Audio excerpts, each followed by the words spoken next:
Hello, kamusta kayo? So, ngayon pag-usapan natin kung posible pa nga ba makapagpatayo ng bahay na meron kang 500k. Kasi 'di ba, ngayong 2026 nagmahala na yung presyo ng materyales. Tapos sinasabi na kapag nagpagawa ka ng bahay, especially kapag full concrete, nasa 30k per square meter na. Yung iba pa nga sinasabi ang pinaka safe daw nasa 36k per square meter na. Pero paano kung sabihin ko sa inyo na meron pa ring paraan or way na ma-attain natin na hindi tayo gumastos ng sobrang laking amount. Like, sa budget na 500k, paano natin sila pagkasyahin? Kasi, alam ko talaga yung feeling na gusto mo magpatayo ng bahay, tapos sobrang mababa lang yung meron ka, hindi ganun kalaki, pero gusto mong magpatayo na talaga. So, meron talagang paraan in which gagawin natin siyang hybrid na bahay. So, ang video ito is for educational purposes only. Guide lang siya. Kailangan nyo pa rin kumuha ng licensed professional, civil, architect, or structural engineer para mapagawa yung ipapagawa nyo na hybrid na bahay na katulad nito. So, pag-usapan natin kung paano natin ma-breakdown yung amount, paano natin ma-allocate ng maayos na yung 500k is mapagpakasya natin. So, ang bahay na to ay gawa siya sa lightweight na gagamit tayo ng tubular as column, pero kailangan GI siya, galvanized iron, or protected talaga siya para hindi siya mag-rust. And then, ang gagamitin natin na for partition wall,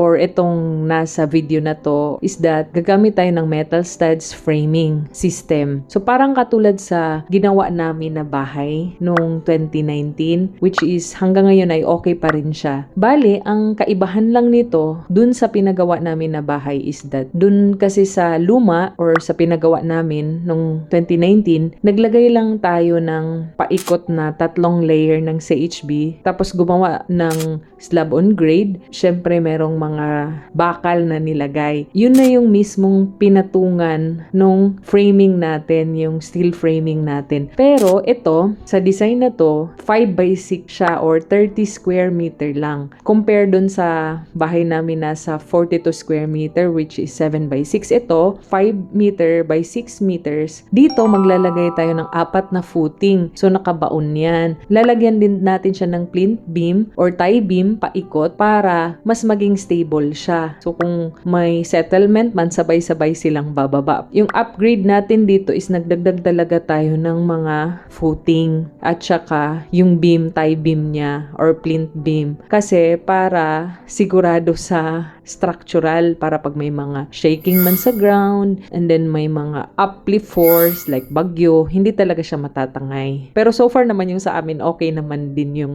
ginawa na bahay until now. Kahit may mga dumaan na bagyo, may dumaan na lindol, ay okay pa rin yung bahay na yon. For illustration, para mas maintindihan natin, so itong mga footing na to is nakabaon, di ba? Ang makikita lang nito is yung pinaka-slab niya. So iangat lang natin ng konti na nasa 8 inch mula sa road para kapag may mga ulan, may mga baha, hindi agad naman papasok sa bahay. So parang mangyari, parang ganito sa amin na inangat siya. So ganun din yung mangyari. So paano ang pagbe-breakdown dito sa presyo? Kasi achievable ba talaga na ganitong system sa 500k? So ang sagot dyan ay very achievable siya kasi nga nag-focus tayo sa paano mapagkasya at the same time matibay din talaga yung structure. Pero again, bago ka gumawa ng ganito, mainam talaga na meron kang permit at saka sign and seal talaga yung plans. Ginawa talaga ng structural or na-check talaga ng professional para talagang sigurado sa design. So ito yung pagbe-breakdown natin sa materyales, sa labor, sa miscellaneous at saka sa supervision. Kasi ang mas maganda dito,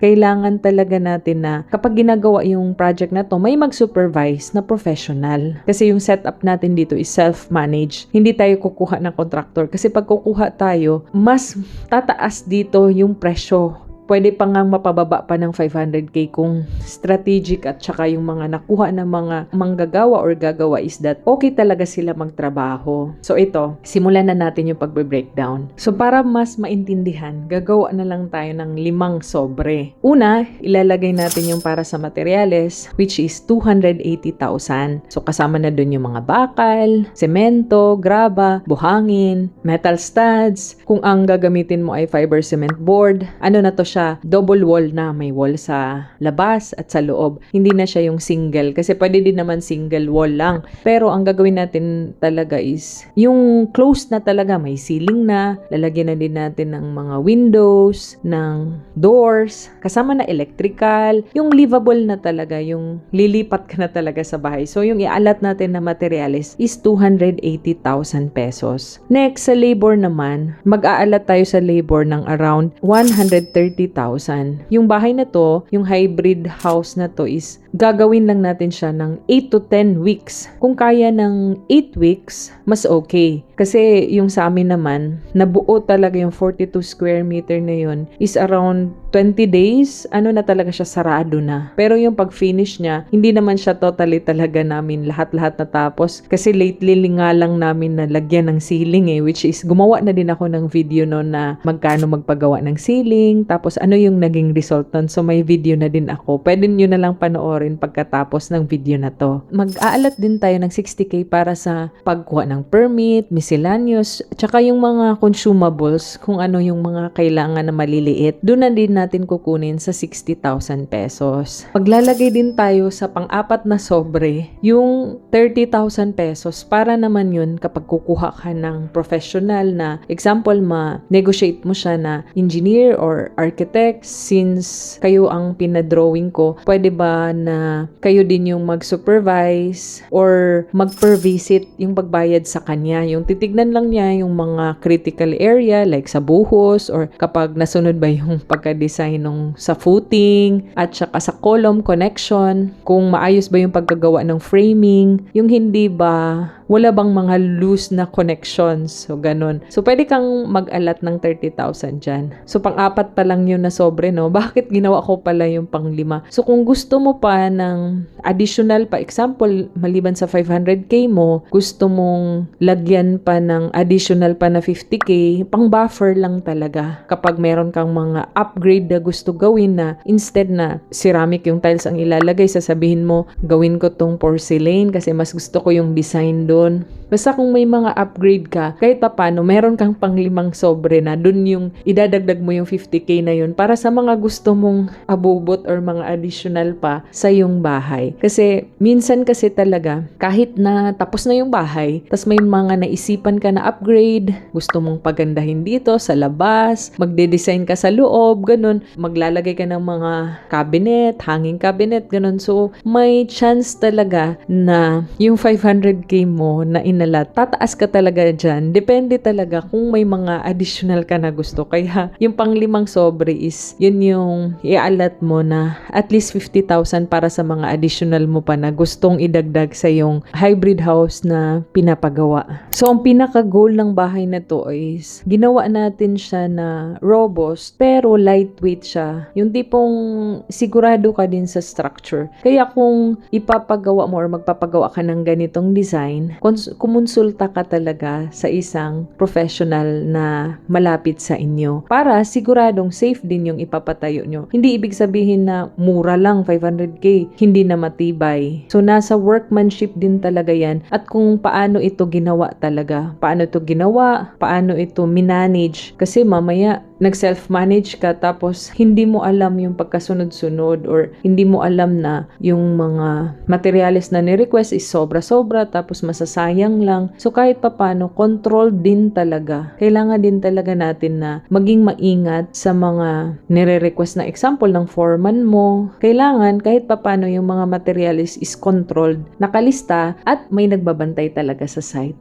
Maigi talaga na may nakabantay kung ikaw man yung nagmamanage. So, a lighter house, a lighter structure, mas less ang kanyang seismic force. So, kung mas mabigat, syempre, mas mataas din yung kanyang seismic force sa mga lindol. Pero, yung lighter naman, hindi din siya maganda kung may bagyo tapos hindi proper ang connection, pwedeng matangay, ganun. So, dapat yung part na yan, kailangan talaga pag-aralan at saka gawin na maayos. So, pwede ding yung 5 by 6 meters na footprint na to. Example, naisipan mo na instead na fiber cement board lahat, gusto mo fiber cement board and then sa loob is lalagyan mo ng gypsum board or marine plywood. Pwede din. Marami kang pwedeng maging option. Pwede din na gagamitin mo yung metal sheet or mas kilala sa tawag na metal cladding. Pero yun yung i-consider mo, yung init din, kung mainit ba sa inyong lugar. Kasi may mga area na kapag yung ginamit mo is yung metal cladding as wall or metal as wall,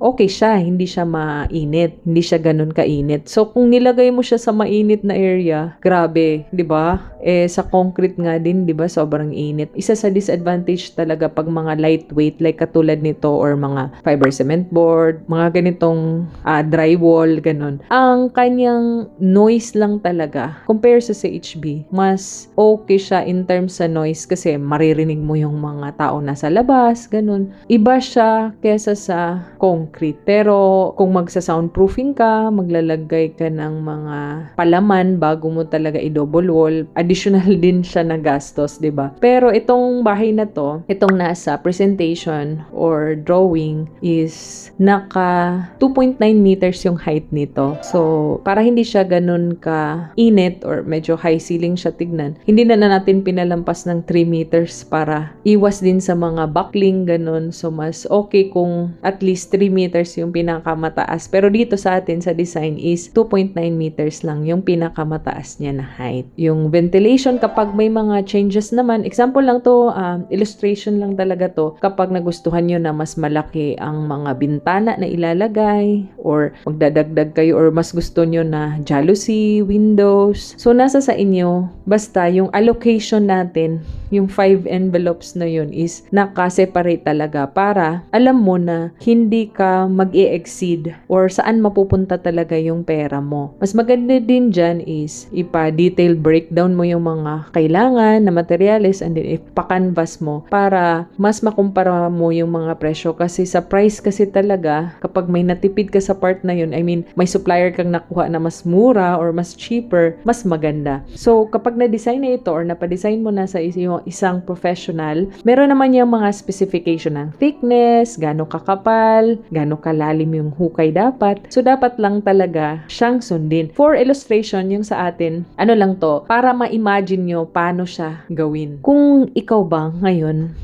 magpapagawa ka pa rin ba na naka-CHB with your 500K or nag-iisip ka na gumawa din ng katulad dito, yung hybrid, para alam mong mabilis lang, fast lang yung installation niya. At the same time, hindi ka ganun mapapalaki talaga sa gastos or sa budget. Pero kung may budget naman at mas gusto niyo talaga yung long-term na durability ng isang sementong bahay, mas okay na yun yung piliin. So ito naman, yung pinaka-purpose talaga ng video na to is maging guide sa iba na katulad ko din dati talaga na gustong-gusto ng magkabahay pero yung budget is limited lang. Gumawa tayo ng other option para ma-achieve natin kahit papano yung ganitong setup. Yun lang muna for today and salamat nga pala sa lahat ng nagsusupport and huwag kalimutang mag-subscribe sa mga hindi pa nakasubscribe. Maraming salamat sa mga members. May 2 members na ako na nag 12 months na sila. So